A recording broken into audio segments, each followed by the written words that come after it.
ہمارے بادن وٹمبرگ میں کثرت سے ہماری جماعتی بندوں کے کیس اڑا رہے ہیں، ریجیکٹ کر رہے ہیں. ریجیکٹ کر رہے ہیں، جی ریجیکٹ ہو رہے ہیں، اڑا رہے ہیں، ریجیکٹ کر رہے ہیں. تو پھر ان سے کو دعا کریں، صدقہ دیں اور سچ بولیں. جی سچائی پہ قائم رہتے ہوئے اپنے کیس بیان کریں نا. ایک جو اسٹیٹمنٹ پہلے دی ہے اس پر قائم رہیں. جی ایک بہت ان لوگوں میں ہمدردی بہرحال ایک جذبہ ہے ان لوگوں میں. جی اگر ان کو بتایا جائے کہ ہمارے وہاں حالات ایسے ہیں، ضروری نہیں ہے کہ ہم پہ کیس بنا ہوا ہے، بلکہ ہم اس طرح کے ارد گرد ماحول ایسا بن چکا ہے اور ہمارے مینٹل ٹارچر ایسا ہے، ہمیں جابس بھی بعض دفعہ نہیں ملتے یا بڑے جاب سے نکال دیے جاتے ہیں. ضروری نہیں ہے کہ لائف تھریٹ ہی ہو ہمیں یا مقدمہ ہی ہمارے خلاف بنا ہو. تو یہ جو مینٹل ٹارچر ہے یہ ہماری برداشت سے باہر نکل گیا ہے، اس لیے ہم یہاں آ گئے ہیں تاکہ ہمیں ذہنی سکون ملے. ہم پناہ میں آتے ہیں. اگر مستقل نہیں تو ہمیں 5 سال کا ہی ویزا دو.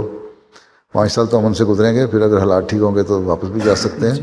اگر ان کو یہ یقین دلا دیا جائے کہ آپ کے کیسز سچائی پہ مبنی ہیں تو میں نے دیکھا ہے عموماً 80% کیس پاس ہو جاتے ہیں. جی سر، وہ ریجیکشن یہی لگا رہے ہیں کہ احمدیوں کو کوئی پرابلم نہیں ہے پاکستان میں. وہ تو پھر پرابلم ثبوت دینا چاہیے نا. جماعت بھی کوشش کرتی ہے، ان کو ثبوت دیتی ہے، بتاتی ہے کیا کچھ ہے، اور امبیسیز کے ذریعے سے بھی کیا جا رہا ہے، سیاستدانوں کو بتایا جاتا ہے. میں بھی بتاتا رہتا ہوں. دنیا کو ہر جگہ پتہ ہے، ہیومن رائٹس والوں کو سب کچھ پتہ ہے. جنیوا میں کوئی کانفرنس ہوتی ہے وہاں بھی جماعت کے نظریات پیش کیے جاتے ہیں، یہاں بھی پیش کیے جاتے ہیں. تو جو کوششیں ہیں وہ تو ہم کرتے ہیں کہ حتی الوسع کوشش ہو کہ جو تو بہت جینون کیس ہیں ان کی تو مقدمے وغیرہ کی تفصیلات آ جاتی ہیں، ٹھیک ہے. باقی اگر ایک اس طرح اپنا کوئی مقدمہ پیش کیا جائے کہ جس سے ان کے ہمدردی کے جذبات ابھریں تو اس سے ٹھیک ہوتا ہے. اس طرح سوچ کے مطابق کرنے چاہیے کیسز. یہی میں خطبوں میں بھی کہہ چکا ہوں. اگر تو کوئی معاہدہ کر کے آئے تھے جرمن گورنمنٹ سے تو پھر تو امید ہونی چاہیے. اگر اس لیے آئے تھے کہ ہم وہاں مشکلات میں ہیں اور اس سے آسانی چھٹکارا پانا ہے اور جا کے قسمت آزمائی کر لیتے ہیں اور پھر اس کے بعد دعا اور صدقات پہ بھی زور دیا تو ہو جاتا ہے. ایک ایسے کیسز ہیں میں نے دیکھے ہیں جنہوں نے آتے ہی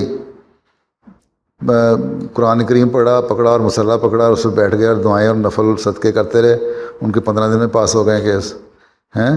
جو ایسے بظاہر نیک لوگ تھے، دعائیں بھی کرتے تھے، لیکن ان کے نہیں ہوئے تو بعضوں کو اللہ تعالیٰ مزید امتحان میں لیتا ہے. کچھ کے امتحان لمبے ہو جاتے ہیں، کچھ کے جلدی ہو جاتے ہیں حل.